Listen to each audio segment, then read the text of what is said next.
Assalamualaikum warahmatullahi wabarakatuh. Waalaikumsalam warahmatullahi wabarakatuh. Dimanapun dimensinya, kita akan bertemu kenyataan. Dan itu akan dirasakan oleh jiwa. Makanya dimanapun dia, biar sebelum lahir pun dia sudah merasakan kehidupan. Kemudian saat dia lahir ketemu kehidupan. Setelah mati pun dia ketemu kehidupan. Dimanapun ya, saat di dunia pun kemudian mimpi, saat tidur ketemu kehidupan. Dimanapun dia pasti akan ketemu kehidupan karena ada jiwa. Ya. Tetapi kehidupan rasanya nyata. Nyata itu ya bisa dilihat, dia meraba, dengar dan rasakan, dan akal kita jalan. X per X sama dengan Y per Y sama dengan Z per Z. Dimanapun makomnya, entah X, entah Y, entah Z,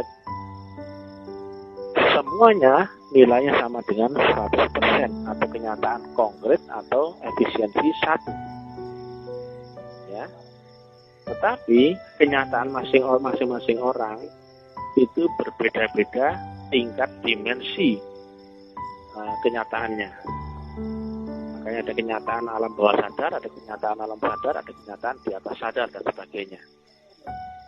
Nah, kita dalam proses ya, pelaku tasawuf itu bertingkat-tingkat ya. Dalam proses berguru rohani pun bertingkat-tingkat. Ada satu kondisi yang disampaikan oleh contohnya ya oleh Syekh Abdul Qadir Al-Jailani di dalam kitabnya Futuhul Ghaib ya. Ada satu kondisi ketika murid ini telah mencapai makom tertentu ya, yang dia ini telah bisa berhubungan dengan Allah, maka murid ini akan disapeh atau dipisah dengan guru zahirnya ya, karena sudah mencapai alam mutlak. Nah, sering kami sampaikan mutlak itu bisa berarti 1, bisa berarti 2, bisa berarti banyak, tetapi semuanya tetap mutlak. Nah, ketika mutlak ada pada zahir yang 1, kemudian mutlak itu kemudian dijangkau murid, maka sebetulnya murid dan guru itu 1. Maka pada saat itulah murid telah dewasa, dan pada saat itu murid biasanya akan dipisah oleh gurunya. Silakan dibuka ya, contohnya ya, biar enggak melulu seolah-olah ini kata-kata saya. Silakan dibuka di kitab Futuhul Ghaib daripada Syekh Abdul Qadir Jailani. Jika telah bisa berhubungan dengan mutlak, dengan dimensi yang mutlak, maka dia sebetulnya telah menjadi manifestasi itu sendiri. Antara dia dan gurunya itu sudah 1 ya. Makanya ketika kita telah sampai mutlak, kita bisa melihat yang mutlak. Fa'aina matuwalu baru fasama wajhullah. Ya.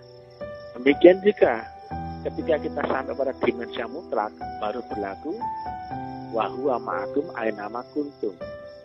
Tapi kalau belum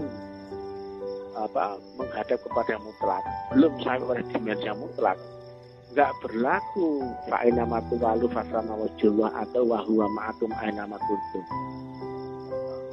Nah, pada saat murid telah mencapai makom tadi, biasanya akan dipisah oleh gurunya. Ya, nah, demikian. Makanya di dalam Al-Kahfi 17 bunyinya adalah terakhirnya tidak dipertemukan dengan seorang pun pembimbing rohani. Jadi pembimbing rohani itu ada, nggak cuma satu. Nah, ini dia. Inilah antara pembawa wasilah, terus kemudian pewaris wasilah, kemudian penerus wasilah. Yang penting menyambungkan kepada umat manusia agar bertali wasilah. Makanya Rasul itu ada di tiap-tiap umat ya, di tiap kaum dan sebagainya. Karena ada penyambung tali wasilahnya. Yang jika manusia bertali akan tali zahirnya, yang di tali zahirnya bisa menghubungkan kepada tali rohaniahnya, maka manusia sebetulnya bertali akan Allah itu sendiri. Dalam pidatonya, Profesor Qadir Yahya sampaikan mengambil kejadian pada zaman Nabi Isa, Yesus Christ adalah the link, wasilah carrier. Tapi linknya lewat Paulus boleh, Matius boleh, Yohanes boleh. Yang penting manusia kemudian terhubung akan wasilah. Ya. Nah, demikian ya. Dan itu diakui ya, di dalam Quran pun menyebutkan kalangan Bani Israel ada 12 pemimpin. Nah itu. Dan di kalangan Nasrani itu menyebut 12 pemimpin ini adalah rasul, utusan. Ya. Walaupun bukan utusan Allah, tetapi utusannya Rasul Allah Isa. Ya. Nah, rasul-rasul ini adalah utusan Allah lewat utusan Rasul Allah. Sama halnya dengan orang khalifah adalah khalifahnya Allah, khalifahnya Rasul, dan khalifahnya mursyid. Sama ya. Yang khalifah-khalifah ini sebagai penyambung atau link tali wasilah. Karena pembawa wasilah, pewaris wasilah, penerus wasilah, zahirnya itu tidak kekal. Ya. Karena yang bernyawa pasti akan mati. Nah, makanya zahirnya rasul yang manusia, ya akan ada masa wafatnya. Demikian juga zahirnya mursyid juga ada masa wafatnya. Demikian. Nah, pada saat zahirnya mursyid itu kemudian berlindung, maka yang ada adalah rohaniyah mursyid, yang nur. Dan kalau kita berguru kepada mursyid yang nur, yang tidak sezaman dengan kita wajib mencari linknya atau yang mewakilinya, yang menjadi dikuasakan memimpin kita, atau sebutannya ulil amri minkum. Nah itu. Kalau kita langsung menuju ruhaniyah tanpa lewat talinya, gak nyambung.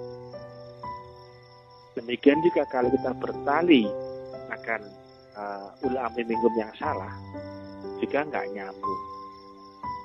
Makanya disebut bertali berarti ada sambungan. Nah itu dia.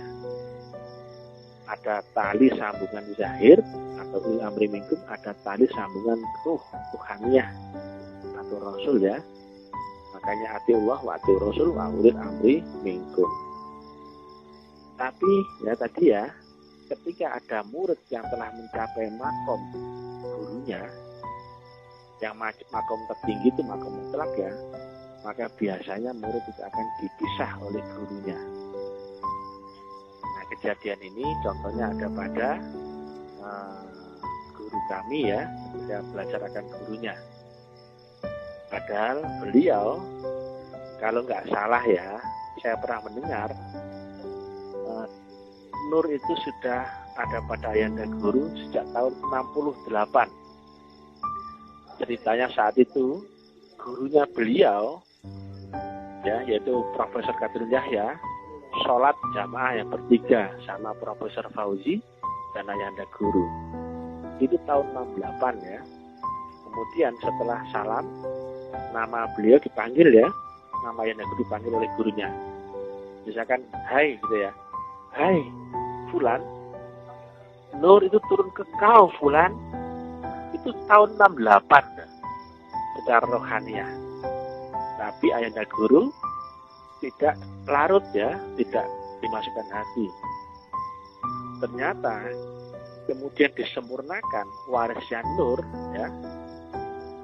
Nah, pada tahun sekitar 2001-an gitu ya, 2001 atau 2002 gitu. Dan yang mewariskan Nur itu secara resminya bukan dari Zahir gurunya atau bukan dari Zahir Profesor Kadir Yahya ya, tapi dari jalur yang lain yaitu nenek tapak gajah. Nah ini ya, makanya ya, walaupun orang itu telah mencapai makam gurunya ya, nah kemudian makanya secara zahir Ayahanda Guru kemudian dipisah oleh gurunya, disapeh ya, walaupun lewat asbab kejadiannya itu beliau difitnah lewat orang-orang ya, akhirnya gurunya itu kemudian memecat Ayahanda Guru ya, dikeluarkan ya.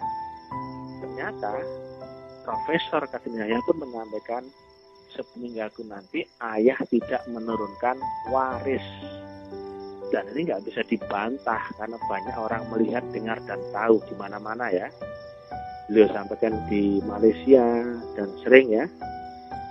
Ternyata rahasia Tuhan yang mewariskan adalah dari jalur satunya. Sama-sama ulama waris ya.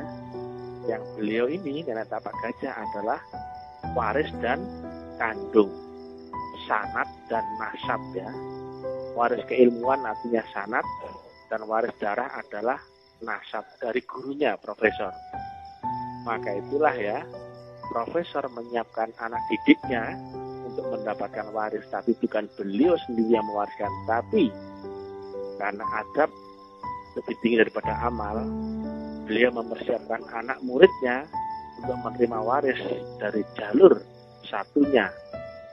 Itu karena adab ya. Yang satunya ini adalah sanad dan nasab, yaitu putra kandung daripada gurunya Profesor Kadir Yahya secara zahir. Dan itu baru berlaku di tahun sekitar 2001 apa 2002 begitu ya, 2002 ya. Insya Allah ya, saya lupa ya. Nah, padahal secara kabar Profesor sudah sampaikan tahun 68 ya. Tahun 68 kayak saya hitung ya, tahun 68 ke tahun 2002 itu adalah 34 tahun setelahnya loh, jauh sekali ya. Nah itulah Ayahanda Guru dipecat ya, dan ternyata itu juga disampaikan oleh Syekh Abdul Qadir Jailani. Bisa dilihat di kitabnya Futuhul Ghaibnya, bisa dicari ya. Di situ apabila murid telah mencapai makom mutlak atau telah bisa berhubungan dengan Allah ya langsung ya, maka dia telah ada di posisi kedudukan guru ya, karena bisa menghampirkan dirinya rohaninya akan Allah adalah lewat ahli guru rohaniahnya. Dan ketika dia telah mencapai makom itu, dia pun telah menjadi guru ya. Bukan kemudian itu sulada, tidak ya, itu sama-sama mutlak ya. Makanya zahirnya Profesor Kadir Yahya dan zahirnya nenek tapak gajah atau juga zahirnya nenek Sulaiman Radio Batu yang di atasnya itu tidak saling ketemu ya, karena sama-sama mutlak. Nah, itulah bedanya. Kenapa kemudian Profesor ya, yang sebagai mujadid akbar ya, yang mengurai agama dengan sudut pandang ilmiah, beliau secara terang terbuka menyampaikan sepeninggal ayah nanti ayah tidak menentukan waris. Nah, kalau kemudian ada yang mengaku waris, ya nggak tahu dari mana wong Profesor menyampaikan demikian, dan itu banyak saksinya ya. Nah, kemudian kalau ada yang merasa waris, bedakan ya antara waris dan amanah ya. Itu dia ya. Amanah belum tentu waris, tapi waris pasti amanah.